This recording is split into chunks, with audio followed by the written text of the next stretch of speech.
Hello, everyone, and welcome to the Uno Dos Tres show. Today, we have an amazing guest, a legendary guest. You've probably all seen him on LinkedIn. He's all over the place and on Twitter as well, if you're following the marketing niche. Daniel is, I would say, one of the top people in the marketing niche when it comes to writing online and getting content online. So, Daniel, great to have you, man. Start off by telling us a little bit about yourself, and then we'll kind of get in the meat of everything. Yeah, sure. I'm doing marketing ops for a living as I started in marketing ops, and being the marketing ops person I wanted to test out like this organic reach on LinkedIn. So I was like, okay, this is my origin story of posting LinkedIn, because I really just wanted to test does organic reach work or not on LinkedIn. So I started posting just everyday random stuff, and I finally started seeing I have 1,000 something followers, and I'm getting 4,000 views on my post. What the heck is this? This is pretty cool. No other channels doing that. So I just started right before the pandemic. I got lucky, 5 months before the pandemic, just started posting online, and I hit my stride when the pandemic hit, which part of it, part of growing online, if people know, is is a little bit of hitting the platform at the right time, and a lot of other parts of it is doing the right things. There's still a lot of room to grow on, obviously, LinkedIn and TikTok and stuff, but the earlier people got the initial ride, so. But yeah, it's just funny because I also wanted to start posting online about marketing, because I was a marketing ops person, and I wanted to prove that marketing ops people got not just marketing ops, they got marketing too. So I kind of wanted to put my persona as I do marketing ops, but I actually know marketing as well. So that's kind of how my background story. Yeah, and why I'm so interested to speak to you is not only have you grown a phenomenal audience online, but you have that ops background.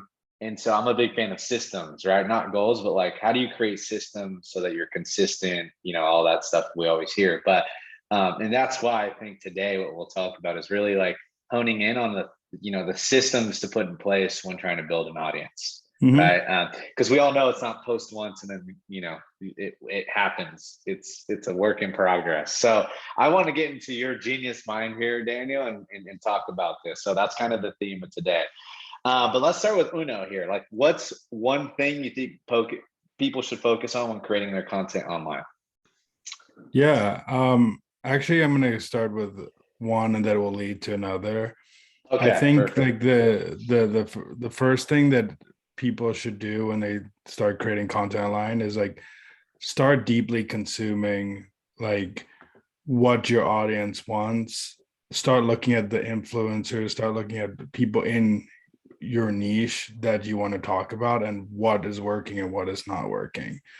um the best thing to do in any system is reverse engineer what has worked before. So instead of trying to go reinvent the wheel, go look at the top influencers in your space, go see what they're doing right, and then you could start thinking oh, this is how I could start learning my audience. Read the comments in their posts, see what people are commenting about it. You get a lot of post ideas.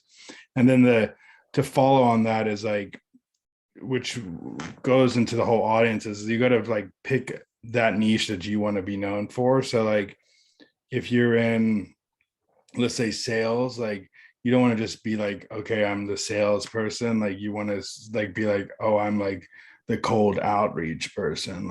I'm the cold outreach person sales, and be known as that person that come in that always talks about cold outreach, that I know to come to the audience for that. And there's different types of niches, they're and people underestimate that even a small niche builds a lot of value for yourself. If you become the cold outreach people, people will just come to you for that advice, and then eventually start paying you for that advice. So you need to start very niche at the beginning, and also just deeply start understanding your customer. And that starts with being a consumer first of like the platform. And actually, like, one, you consuming, you could still put out posts, like, because even if people don't see those posts, like, you at least will start like practicing your writing, and like at least it will flop when you're like have no audience. Yeah, so, yeah. so like it doesn't matter if it gets zero. Like, you got to be like blinders. They don't care about engagement and stuff like that. Just start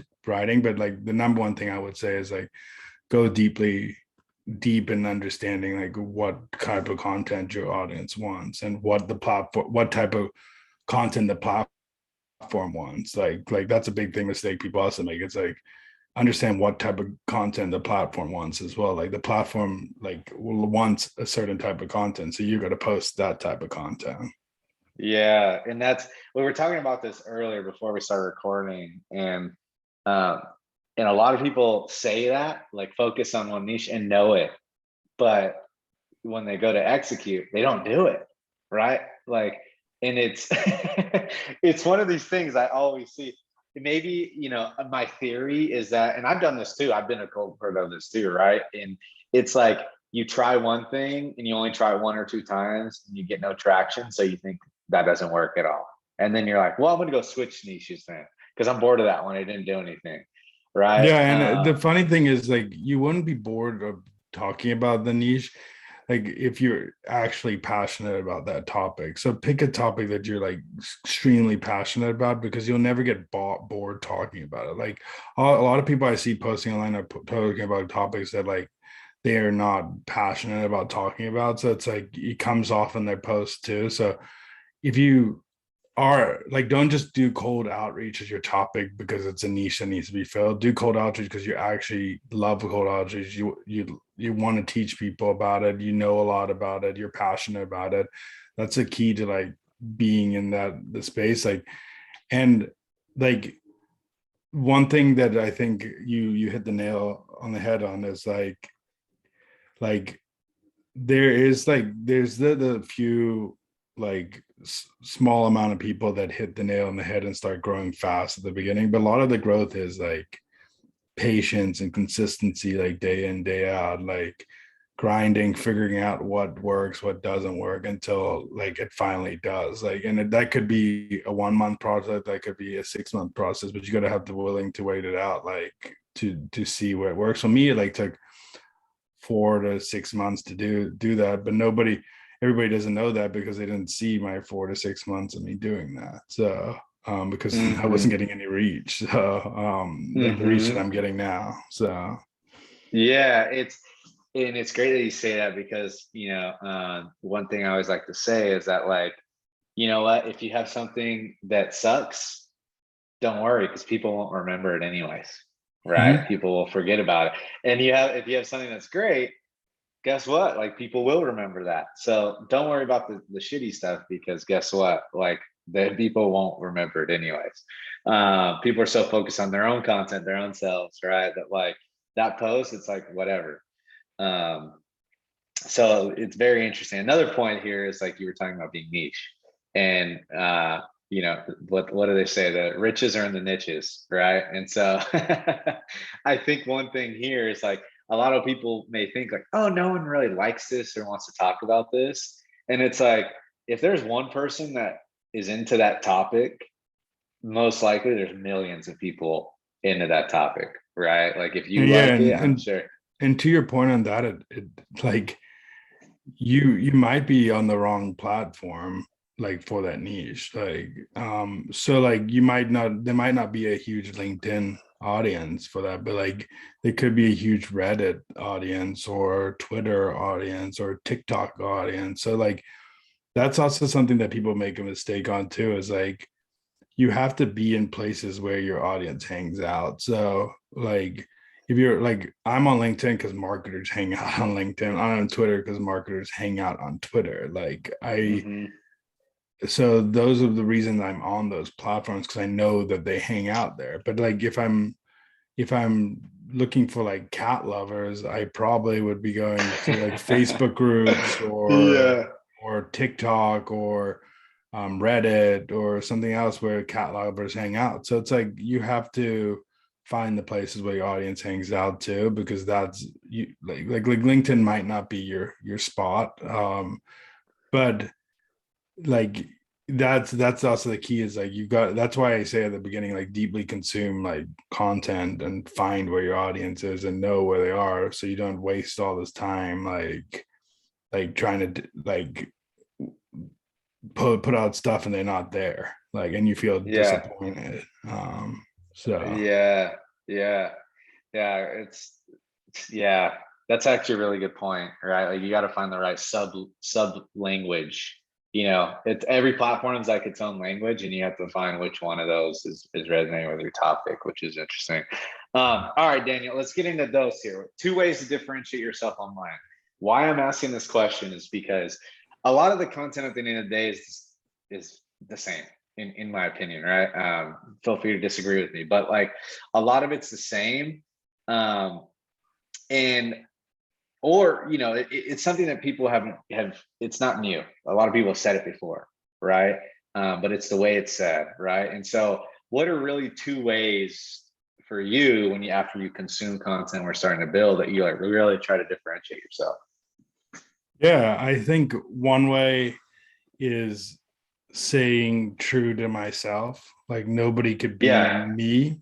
Like nobody could like clone me and my personality. Like I think a lot of people Yeah. what they do is they go so like not themselves. Like that's why like the key, and you teach copywriting in your community, but like writing like you talk, like actually like dictating what you say, like is a big way to like have your personality go out in your content, because nobody else could talk like you and put in Mhm. has your experiences, has your life, has your jobs, like has like lives your day. So that's one way I would differentiate, is throw like your experiences and give like examples of that and share stories around that. And so that's the number one way to differentiate yourself. And I think the other one is, this is a simple thing, but like consistency is like another way to just differentiate yourself, because I think like Mhm. the way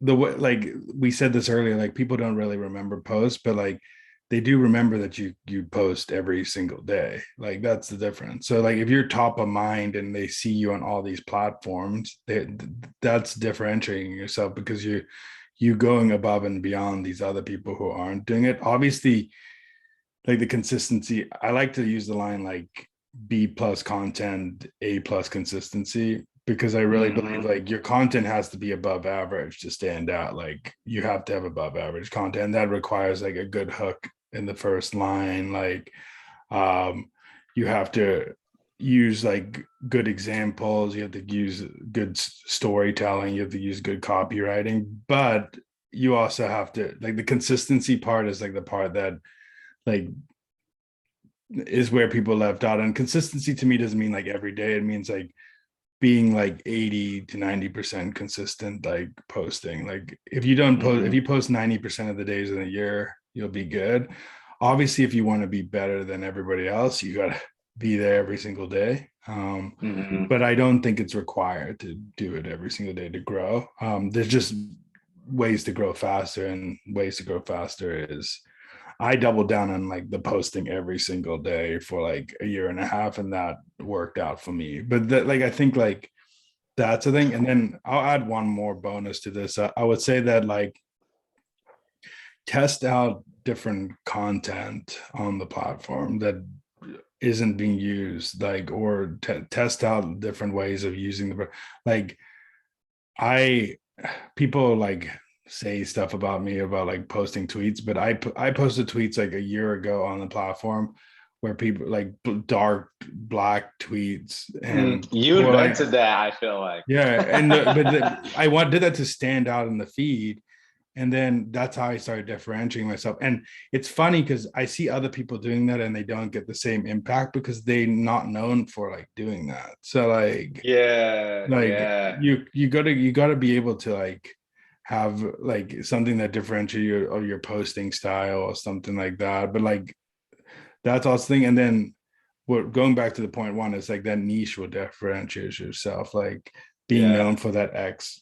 I know I gave more than two, but being known for that X person, like Justin Walsh is a good example. Like he's known for like growing side income and like building your brand, like building your income online and all that stuff. But like Yeah.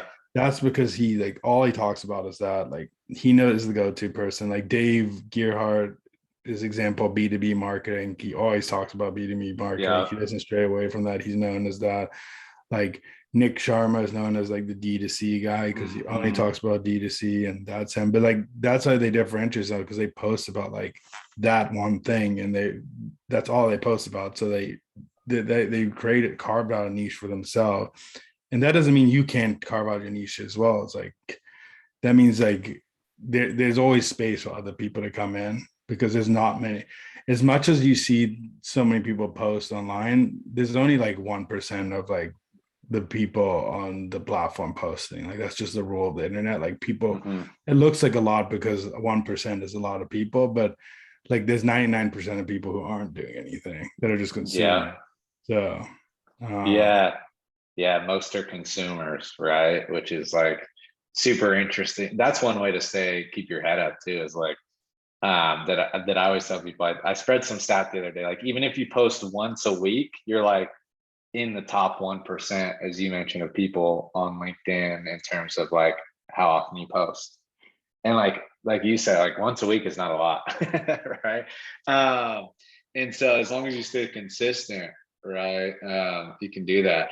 But going back to what you said, the screenshot of Twitter of tweets and they were black, right? Like, and I guess this is going to lead into three here or tres, but like, what made you start that and think about that, right? Was it just something you experimented with? Like, what was your mindset behind that? it's kind of a funny mindset because I I felt that my LinkedIn was in a place that it was like kind of like an auto drive. So I wanted to cross promote my Twitter on Uh, my LinkedIn. So it was a way to grow my Twitter audience. Another reason is, which is kind of I started posting tweets on the Marketing Millennials page because my goal of that was like, okay, I know this will go get some attraction, and then my future guests will see it. So it was a way for me to get bigger names in my podcast as well. So those are the two tests that we're running side by side. One was cross promoting my tweets so I can grow my Twitter audience, and the other one was like I wanted to get traction. So these people, like I'm sharing their content, so they'll be like, oh, I've seen him, and Daniel Murray posted me about it. I got this many likes. Daniel Murray posted, and then he's like, oh, they'll reach out to me and say, oh, I see you. Thanks for sharing, and then I can drop in like. So I was kind of just doing like the give until I was setting up yeah. my ask to get people on my podcast. Wow. Yeah, that's interesting. That is so interesting. And like, okay, now let's get into the system you kind of created to stay consistent with that, right? Like, how did you create a system with it? Was it truly just like when you saw a tweet, you posted it on LinkedIn? Did you do it once per day, twice per day? Like, how did you like? What was that system that you did with specifically with the tweets? Yeah, I mean, I just knew that uh, like posting consistently once a day will like and people always say like I don't schedule my posts because I figured out that like LinkedIn doesn't like Schedule it was. schedule they like organic posts. So I set up like time on my calendar, like this time every morning I'm going to post tweets and respond to post LinkedIn posts, respond to LinkedIn, and every time in the morning I set up my calendar like this is where I'm going to post. So I set a reminder every morning like this is my time to post. Like I blocked it out. It was before work. I needed to do it. I set up a reminder to do it, and I did set up a reminder. Gave me enough time to like get the initial comments in there as well. So that was like one thing, like simple thing as like I set up like a a time block to like post every single day, and I consistently just did that, and it helped me like create a habit. Like now it's just a habit. Like I wake up and I know the time, and it's like, okay, it's time to LinkedIn post. Like in my head, it's now a habit to do that. So it was just creating the habit of posting. The other thing I do a lot of, and this is part of my, it's kind of like a crazy, but like every good idea I see on the internet, like everyone I screenshot and I save it, and then I have an archive of things that I can go and like take inspiration from. So like the tweet also screenshotting came from, like I was already screenshotting tweets because I love the Yeah, ideas. made it easy. Yeah. Yeah, so it was easy for me to just like I do that. I was like, oh, that's a cool idea. Let me screenshot it. So I was creating like my internal swipe file of my stuff for inspiration. So I think that's like another thing is like wherever you see a cool idea, wherever you hear a podcast, like write in your notes of your phone, wherever, like save an email to yourself. Whenever you have a good conversation, just document. And then you'll have like so much content to be putting out there. Like I could literally post like 6 months worth of content that's just saved up, like because I've been like just writing my ideas down on my like phone for like 3 years. Wow. So that's another thing I would say is the other thing. And then the other system that I think like it's not really like a system per se, but I would say like is if you start um when you start being consistent, it's a system of LinkedIn. So I will say it is a system. When you start being consistent with your content and people can start liking your content consistently, it starts consistently popping up in their feed. So Yeah. like, and I also consistently would, I bookmarked at the beginning of, I don't do it as much anymore, but I bookmarked like 15 people on my of like who I want to comment on every single day, like that I want to post, like comment on. So I was like, okay, I'm gonna go bookmark all these 15 people, and I'll go and comment on the post and be the first one there. And this is a way to do it on Twitter. And Twitter, it's called like tweetjacking or threadjacking of like popular people. But like you get into like the conversation that's being had. Because the way I like to think about posts is like there are many networking events where you can like have conversations of things. So like a post is a mini networking event, is a mini conversation. Someone's putting out there to have a conversation or putting out there to have a thought. Mm-hmm. That's like another thing that people should think about when they posting is like does this create something? So like is it insightful? Does it like create like some sort of like oh aha moment, or like I'm questioning this post, or is it educational? Like, did I learn something from it? Like, um, did I get something with educational, like mixed with actionable? Like, is it a post that like I can take today and I can go like implement? Like, that's an actionable Mm-hmm. post. Um, Mm-hmm. and then there's like inspirational, like it creates a, like emotion, that emotion that people want, like oh like cheered them up, like gave them a thought, like does it invoke that emotion?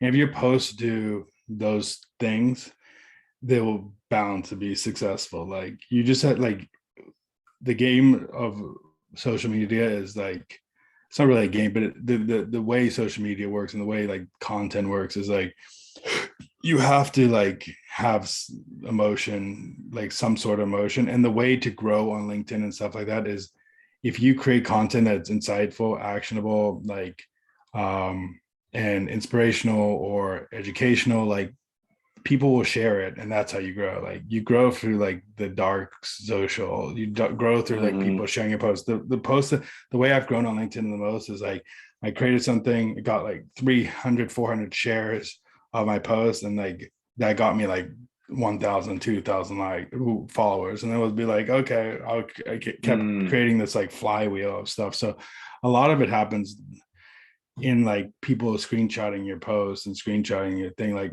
marketing, I get people texting me and saying, oh look, your marketing millennials landed in my Slack channel. Oh, marketing millennials, like people DM Mm. saw this, like even like Mhm, the mhm. crazy followers of marketing millennials, which I love, like share like when people share my like content on their platform. So it's like it's that creating shareable content is the way to grow on any platform, where like, and you have to know the growth content of the platform. Like LinkedIn is it, this is why people are doing it, which is kind of like hacky right now, which will, if they keep just doing this technique is bad. But like polls, like Mm, images, like short choppy, like the polls is the hacky way. The other ones are good, like images and stuff like that. You can grow pretty well on that, but that's like the growth. LinkedIn note is the growth. Like you have to use the growth content of that platform, where those are the three mhm, growth. Like on Twitter, like the growth stuff is threads, like threads. Like if you see mhm, people are growing on Twitter right now, threads are the growth content on Twitter. It's like if you go on, like every platform has some sort of growth content. You just have to follow, like know what that is, and it changes automatically. That's why you got to stay up to date on these platforms, because it changes. Like when a mhm. company releases a new feature, that means they're going to double down on that feature. So that means you should automatically go to that feature because they're giving attention to it. Like Mhm, if mhm. when LinkedIn released stories, you should be in the first one in the stories, like posting. When LinkedIn, because they're going to put it in their algorithm to show it more because they want traction on that feature. So, Yeah, yeah, interesting. How do you feel about video? Like creating a video oh, I think system? video is great. I also will go into this, like when you're creating content, don't be pressured at creating content that doesn't fit you. Like video does not fit Mm, me, so I don't create video, but it fits like a lot of other people. Like text and images fit my brand, so I stick with that. Podcasts, I can do all day, but I hate being on video, so I just don't do a video. And you don't have to be pressured because everybody's doing video to do video. Like you can grow with text posts, you can grow with like image posts, you can grow with, just don't feel like like audio with no video. You just don't need to always be that person. But like I think video, if you're good at it, you should double down on it, because it's like it's very trusting. It brings people into your thing. Like it shows who you are. It shows the person behind the brand. It shows it's very helpful. And if I was good at video, you would see me all over TikTok and YouTube right now. Like I would be on double down yeah, on that. So yeah. I'm actually like doing a lot of TikTok right now, which is interesting. Again, just playing around with it, right? And it's pretty fascinating. But a lot of the same principles still apply, right? Like consistency, your hook, right? Like all those same things. Like, I would say TikTok, which is fun, is more of the trends that you do, right? Like my wife and I just did that one this morning, where you're like popping your head, I think it's hilarious. mhm. Um, yeah, but video, I'm glad you said that, because like I personally like doing video just because for me, it's easier to say what I need to say, right? I can get into it. I can have emotion when I say it, but I've never doubled down on it. So that's something I think I'm going to start doing more of. But how do you think about YouTube? How would you think about it? Like short pieces of content, 10-minute pieces of content, like what do you see doing well there, that if someone that was starting out today wanted to do YouTube, right? Well, Like I would how, say there's two ways to think of it. I would say like produce a long form post piece of content, and then you could cut it up into short form pieces of content. yeah, So you yeah. can use it as a system to create more pieces of content, because long form pieces of content do that. But I saw this. You know who Mr. Beast is? Oh yeah, oh yeah, Yeah. So yeah. his manager was talking. I saw this on TikTok, but his manager was talking, and he was saying that like he sees like 5 years in now, like YouTube being like heavily just YouTube Shorts, which is like kind of like TikTok version of YouTube. So like Mhm. double downing on the short clips. So I think you should have both. I think you should have the long piece of content as like the longer Mhm. form, and then create like 10 to 20 clips of like just the ideas that you have in that podcast as separate videos, and then you could repurpose that on LinkedIn, TikTok, Twitter. But make Mhm. sure you don't just like copy paste. Like use like I said at the beginning, you had to understand each platform. So like if you just Mhm. copy and paste like a video on one platform, it's not going to do like TikTok has its own way, like Twitter has its own way, LinkedIn has its own way, Instagram has its own way. Some are similar, but like you got to make sure like it matches the platform before you just start. Like I see a lot of people just copying and pasting content on each platform, which for some pieces of content it works and some it doesn't. Like you can repurpose that content, and I think you should always repurpose content. I think you should always repeat your winners, like because we talked about this earlier, like people don't remember, so always repeat your winners, because I think it's useless that if you create a good piece of content and you only post it once. Me and Amelia Sordell have like the same saying on this. Like I say, like it's like like a good piece of content should be like your like favorite hoodie, not like your wedding dress. Like you should use it, you Mm, should reuse it with all different I outfits, like that. and and reuse it with like you can use it with your favorite shorts, your favorite like jeans, your favorite this, your favorite that. You can use it at cozy. You could use it. It's like a hoodie, where like it's not your wedding dress. You don't like post one great piece of content and it's like you wear it once and it never gets seen again. Like, and that's Mm, like if you spend more time like creating great pieces of content and repurposing the content, like you'll spend less time like creating and more time just like double downing. And then if you figure out like what's the three, like the one, two, or three things that you say, but you can say it differently, like 1,000 different ways. That's what like Gary Vee does. That's what Justin mhm, Welch mhm. does. That's what like they have one like three or four like sayings that they want to be like. If you hear Gary Vee's like empathy, if you see that, he'll post it everywhere, but he'll post it differently every single time. Like now he's talking Mhm, about mhm. NFTs, but he'll talk about it differently, like 15 different ways and different thing, but it's the same message. Is like, okay, you need to double down on Buy NFTs. NFTs. Yeah. Yeah. But he's saying it differently on different platforms, and he's repurposing the same clip, and but he's saying Yeah. it differently to work for different platforms. So it's you have to, you could basically say the same thing over and over 20 different ways and you'll have great if you know it works. Like if you know that's the great, Yeah. like people are love empathy, like Gary Vee knows that, like he knows it's like his audience loves that and eats it up. He talks about it all the time. His audience talks, he loves NFTs, everybody's eating it up right now, he's talking about it. Like if nobody was talking Yeah. about NFTs he wouldn't be talking about it.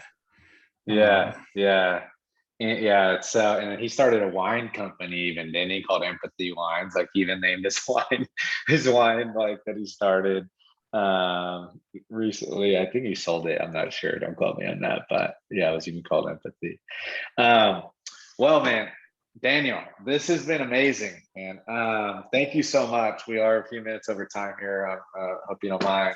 But before we head out, where can people find you?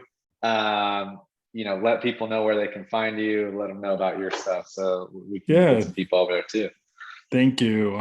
First of all, thank you for having me. Yeah. Thanks. Go follow Andrew on all the platforms. He's doing great stuff.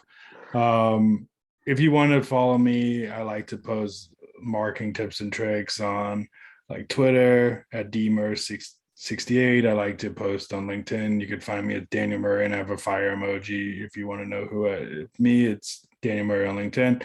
And I also have a LinkedIn page and a podcast, The Marketing Millennials. If you wanted like deeper, like stuff. My page is more like a marketing. I like to call it like a marketing meme page, which I love it. I love like having a meme page for marketing because I think it's great. But my podcast more is a deeper in depth with like marketers who really know their stuff, and you can find that on Apple, Spotify, or ever the Marketing Millennials. Awesome. Awesome. Yeah, you do have some great guests on there, like some big shots. So everyone check out the Market Millennials. Bunch of knowledge dropped on each episode there. So thank you, Daniel. Appreciate it. And hopefully we'll have you on again soon, in 6 months or something, and get the latest updates on this stuff. Yeah, I would love to come back.